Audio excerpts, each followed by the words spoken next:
Assalamualaikum warahmatullahi wabarakatuh. Halo teman-teman, kita semua tahu bahwa problem lingkungan hidup pada masa sekarang sudah merupakan masalah khusus bagi pemerintah dan masyarakat. Masalah lingkungan hidup memang merupakan masalah yang kompleks, di mana lingkungan lebih banyak bergantung kepada tingkah laku manusia yang semakin lama semakin menurun, baik dari segi kualitas maupun kuantitas dalam menunjang kehidupan manusia. Ditambah lagi dengan melonjaknya pertumbuhan penduduk yang tidak terkendali dengan baik, keamanan dan kenyamanan hidup di muka bumi kini semakin rapuh akibat eksploitasi alam yang semena-mena tanpa menghargai kaidah ekologi dan ekosistem sebagai bagian dari hukum alam yang berlaku pasti. Kehancuran mata rantai kehidupan akibat kualitas bumi yang semakin merosot mengakibatkan rentetan bencana yang terjadi di tanah air seperti tanah longsor, banjir, kebakaran hutan, kekeringan yang melanda sejumlah daerah, serta rotasi musim yang semakin lama tidak pasti. Bencana alam tersebut menjadi isyarat bahwa kondisi bumi memang sudah kritis dan karena itu patut segera diselamatkan. Oleh karena itu, konsep teologi lingkungan diperkenalkan sebagai upaya penyelamatan lingkungan melalui pendekatan nilai-nilai agama. Konsep ini mengingatkan bagaimana Islam memandang lingkungan sebagai bagian tak terpisahkan dari keimanan seseorang terhadap Allah Subhanahu wa Ta'ala. Oleh karena itu, kami dari kelompok 4 mata kuliah Islam dan lingkungan hidup akan memaparkan lebih lanjut mengenai konsep teologi lingkungan. Materi akan disampaikan oleh Anissa Az-Zahra, Febi Rosanada, Fatimah Az-Zahra, Lutfia Rizky Saputri, Raihan Fahreza Pranantya, dan Rita Selvia. Dari berbagai kasus kerusakan alam yang terjadi, baik dalam lingkup global maupun nasional, sebenarnya semuanya berakar dari perilaku manusia yang tidak bertanggung jawab terhadap lingkungannya. Ditambah lagi, orientasi hidup manusia modern saat ini cenderung materialistik dan hedonistik. Mereka lebih mengutamakan harta dan juga kemewahan daripada keamanan dan juga kesehatan lingkungannya. Adapun beberapa cara pandang manusia tentang sistem lingkungannya berpengaruh juga terhadap kerusakan lingkungan yang terjadi di dunia modern saat ini. Cara pandang yang pertama yaitu cara pandang dikotomis yang memandang alam sebagai bagian terpisah dari manusia. Kemudian cara pandang kedua yaitu cara pandang antroposentris yang menganggap bahwa manusia adalah pusat dari sistem alam. Cara pandang antroposentris ini mempunyai peran besar terhadap terjadinya kerusakan alam. Mengapa? Karena cara pandang ini telah melahirkan perilaku eksploitatif dan tidak bertanggung jawab terhadap kelestarian sumber daya alam dan lingkungannya. Manusia cenderung merasa superior sehingga mereka hanya memanfaatkan alam tanpa ada usaha untuk memperbarui kerusakan yang telah disebabkan oleh manusia itu sendiri. Menurut Robert D. Burrong, terdapat 3 pola perkembangan hubungan manusia dengan alam. Yang pertama, kesetaraan manusia dengan alam. Manusia adalah mikrokosmos dan alam sebagai makrokosmosnya, di mana manusia berusaha menyesuaikan diri dan menyelaraskan irama kehidupannya dengan alam semesta. Hal ini ditunjukkan dengan penyesuaian diri dengan musim dalam pertanian, sehingga mereka tidak berani mengganggu lingkungannya kecuali dengan ritual-ritual tertentu. Alam dianggap keramat, bahkan seringkali manusia menyembah alam, seperti di masa Mesopotamia kuno, Yunani, Mesir, dan juga India. Bahkan dalam Islam, ada juga yang menyebutkan bahwa Ratu Saba di masa Nabi Sulaiman menyembah matahari sebagai Tuhannya. Kemudian, pola perkembangan hubungan manusia dengan alam yang kedua adalah manusia menguasai dan mengeksploitasi alam. Kekuasaan manusia yang semakin besar atas alam ditandai dengan pesatnya pertumbuhan spesies manusia dan pesatnya ilmu, pengetahuan, dan teknologi. Pertumbuhan tersebut menyebabkan menipisnya sumber daya alam yang dieksploitasi demi memenuhi kebutuhan dan keinginan umat manusia yang tak terbatas. Keinginan-keinginan tersebut melahirkan kerakusan yang mendorong pengeksploitasian tak terbatas terhadap sumber-sumber alam. Dan yang terakhir, alam menguasai manusia. Meski iptek telah memposisikan manusia seolah-olah penguasa atas alam, Namun, manusia tidak benar-benar menguasai alam. Manusia tidak akan berdaya jika alam sudah menerjangkan badai, membakar hutan, dan juga apabila iklim-iklim tergoncang dan tidak stabil, maka manusia akan kesulitan mengatasinya. Selanjutnya, posisi alam dan manusia. Hal yang mendasar dalam keyakinan Islam adalah kenyataan bahwa alam semesta merupakan sesuatu yang real secara eksistensial, bukan ilusi atau bayang-bayang semu sebagaimana digambarkan oleh Plato.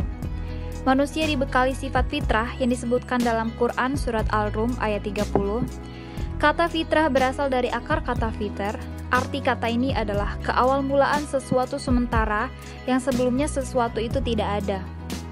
Sedangkan dalam dunia mistik Islam atau tasawuf, keistimewaan manusia terletak pada kehormatan manusia sebagai hasil kerja Tuhan yang sempurna, hidup melalui tiupan nafasnya, dan menjadi cermin bagi kualitas-kualitas ketuhanan. Di antaranya yaitu, relasi manusia dan alam tergambarkan pada berbagai ritual ibadah yang wajib dijalani umat muslim, tugas sang khalifah beribadah kepada Allah Subhanahu wa Ta'ala, memakmurkan bumi, dan menegakkan keadilan dan tidak mengikuti hawa nafsu. Secara historis, sepanjang sejarah kehidupan manusia telah terjadi dinamika sosial yang kental dengan perubahan-perubahan, baik perubahan sosial masyarakat manusia maupun perubahan di lingkungan hidup manusia akibat ulah manusia itu sendiri. Guna memperoleh kelestarian umat manusia dan lingkungan hidupnya, maka manusia sebagai sumber daya manusia hendaknya diposisikan dan difungsikan secara maksimal dan optimal sebagai penerima amanat dari Sang Pencipta, yaitu sebagai sumber daya hukum lingkungan hidup untuk memelihara dan memakmurkan serta melestarikan lingkungan hidup sebagai sumber daya alam guna terwujudkannya kemaslahatan manusia secara universal di dunia dan keselamatan di akhirat. A. SDH atau sumber daya hukum alam, di mana hukum Allah lah sebagai sumber hukum dan rujukan produk hukum-hukum positif. B. SDM atau sumber daya manusia, di mana manusia yang memiliki dan memenuhi kriteria khalifah lah yang diamanati dan bertanggung jawab terhadap kelestarian lingkungan hidup, termasuk sebagai pembuat hukum dan undang-undang, yaitu hukum positif, bersumberkan Al-Quran dan Sunnah serta perlakuannya secara adil, arif dan bijaksana. C. SDA, sumber daya alam, di mana sistem pengelolaannya didasarkan atas kebutuhan dan unsur manfaat demi kemaslahatan manusia secara universal dan berkesinambungan. Baik, selanjutnya dari uraian di atas dapat dipahami dan diyakini bahwa hubungan manusia dengan alam sekitarnya adalah hubungan yang terkait satu sama lain.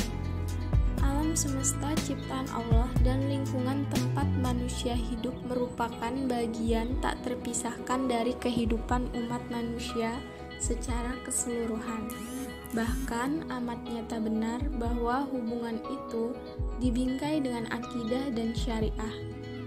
Kita beriman bahwa alam semesta ini adalah ciptaan Allah, dan kita meyakini bahwa manusia sebagai ciptaan Allah di muka bumi dengan tugas utamanya memakmurkan bumi yang meliputi A. Al-Intifa, mengambil manfaat dan mendayagunakan sebaik-baiknya. B. Al-Iktibar, mengambil pelajaran, memikirkan, mensyukuri seraya menggali rahasia-rahasia di balik alam ciptaan Allah. C. Al-Islah, memelihara dan menjaga kelestarian alam sesuai dengan maksud Sang Pencipta, yakni untuk kemaslahatan dan kemakmuran manusia, serta tetap terjaganya harmoni kehidupan alam ciptaan Allah. Konsepsi manusia dalam Al-Quran. A. Manusia sebagai khalifah. Fungsi eksistensi manusia di dunia ini adalah melaksanakan tugas kekhalifahan, yakni membangun dan mengolah dunia ini sesuai dengan kehendak Tuhan. Kehendak Tuhan tersebut tergambar dalam kitab suci yang diturunkan dan harus digali nilai-nilainya oleh manusia, agar mereka dapat menyesuaikan perkembangan sosial budaya manusia dengan nilai-nilai tersebut. B. Peran dan tanggung jawab manusia. Hubungan antara manusia dengan alam, hubungan manusia dengan sesamanya, bukan merupakan hubungan antara penakluk dan yang ditaklukkan, atau antara tuan dengan hamba, tetapi hubungan kebersamaan dalam ketundukan pada Allah Subhanahu wa Ta'ala, karena kemampuan manusia dalam mengelola bukanlah akibat kekuatan yang dimilikinya, tetapi akibat anugerah Allah Subhanahu wa Ta'ala. Ini tergambar antara lain dalam Quran Surat Ibrahim ayat 32 dan Quran Surat Al-Zukhruf ayat 13. Ayat Al-Quran dan hadis-hadis Nabi Shallallahu Alaihi Wasallam yang dijadikan landasan berpijak guna tercapainya kelestarian lingkungan, yaitu tidak seorang pun muslim yang menanam tanaman atau menyemaikan tumbuh-tumbuhan, kecuali buah atau hasilnya dimakan burung atau manusia. Yang demikian itu adalah sedekah baginya. Barang siapa yang memperbaiki atau menyuburkan tanah milik seseorang, maka ia berhak memanfaatkan tanah di sana. Hindarilah dua macam kutukan, yaitu membuang kotoran di pinggir jalan dan di tempat orang berteduh. Jangan ada di antara kamu yang membuang air kecil pada air yang tergenang, kemudian mandi pula di sana. Selanjutnya yaitu kesamaan satu makhluk sebagai implementasi ketauhidan. Di sini ajaran-ajaran yang diwahyukan Allah kepada Nabi Muhammad untuk disampaikan kepada umat manusia mempunyai berbagai macam aspek. Dan yang menjadi pokok ajaran-ajaran ialah tauhid, yaitu monoteisme atau paham kemahaesaan Tuhan. Tiada Tuhan selain Allah dan hanya Allah lah sang pencipta alam semesta. Seluruh manusia, bahkan seluruh makhluk yang ada, berasal dari sumber yang satu, yaitu Allah Subhanahu wa Ta'ala. Dari ajaran dasar tauhid ini timbullah ajaran-ajaran lain. Paham bahwa manusia berasal dari sumber yang satu, membawa kepada ajaran bahwa manusia seluruhnya bersaudara, meskipun berlainan warna, bangsa, dan bahasa. Bahkan sesungguh pun berlainan agama, hadis Nabi mengatakan bahwa tidak ada perbedaan antara Arab dan bukan Arab. Dan Al-Quran menegaskan bahwa orang yang mulia dalam pandangan Tuhan adalah orang yang paling bertakwa, yaitu orang yang patuh menjalankan perintah-perintah Tuhan dan patuh menjauhi larangan-larangannya. Dengan masing-masing berpegang pada agamanya dan saling menghormati keyakinan masing-masing, dapatlah tercapai kedamaian. Memang ajaran toleransi beragama membawa ajaran hidup damai. Islam sebagai nama dari agama yang dibawa Nabi Muhammad berasal dari bahasa Arab salimah, dan kata ini mengandung arti damai dan selamat bagi.